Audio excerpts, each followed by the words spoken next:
welcome back. This is Gospel Alphabet Letter O, and O is for obedience. Now, that's a word that we don't really like to hear, isn't it? Because, we want to be masters of our own destiny and all that. But actually, we learned we're the servants of the ones we obey. So obedience, we know obedience is better than sacrifice. And God said in 1 John 5:3, he says this, "For this is the love of God, that we keep his commandments." So if we love him, we're going to obey him.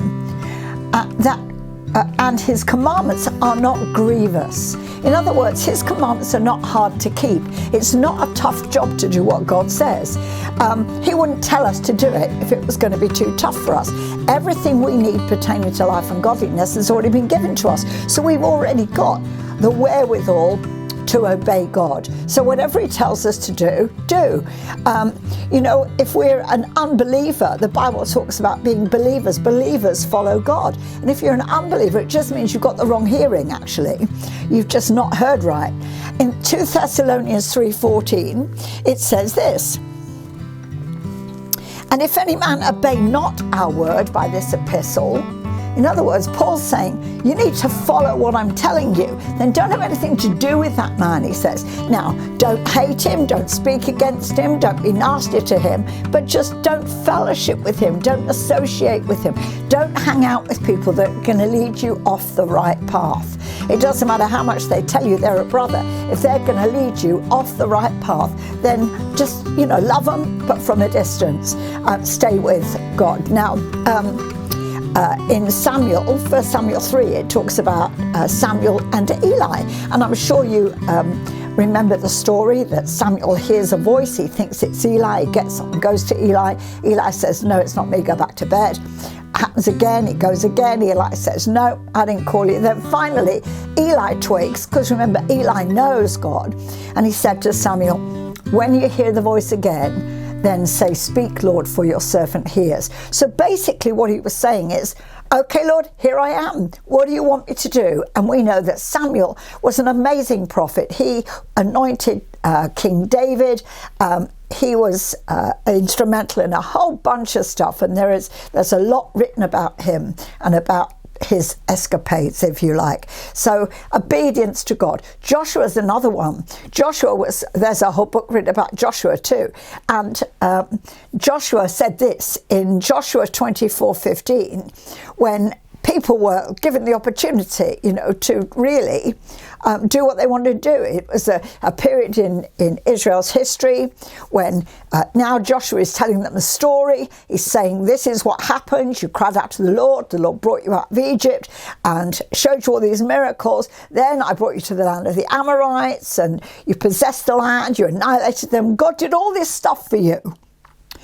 So therefore, he said, fear the Lord, in verse 14, and worship him in sincerity and truth. Get rid of the gods your ancestors worshipped beyond the Euphrates River and in Egypt. So get rid of all the false gods and worship the Lord your God. And then he says this, but if it doesn't please you to worship the Lord, options, right?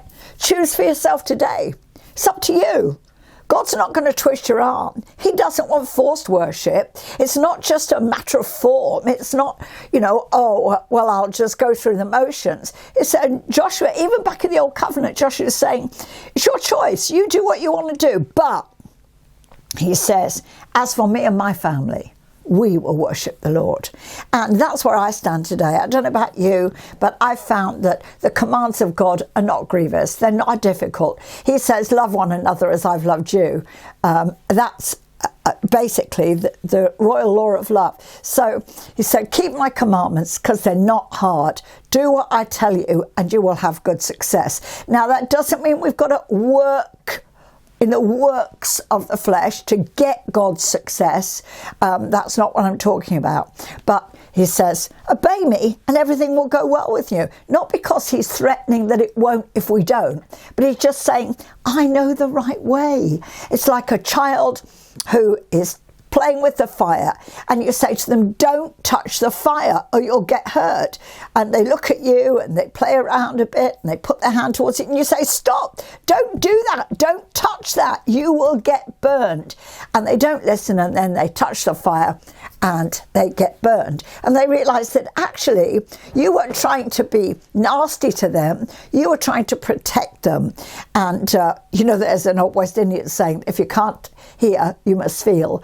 And sometimes I figure God must be thinking that if my children can't hear what I'm telling them, then they're going to have to feel what it's like when they don't obey. Not because he puts it on us, but because he's trying to protect us. And just like you try and protect that child from burning themselves on the fire, sometimes it takes getting burnt to know, don't do that. Listen to what Mummy and Daddy say and you'll be okay. And we have to listen to what Daddy says and we'll be okay. So O is for obey.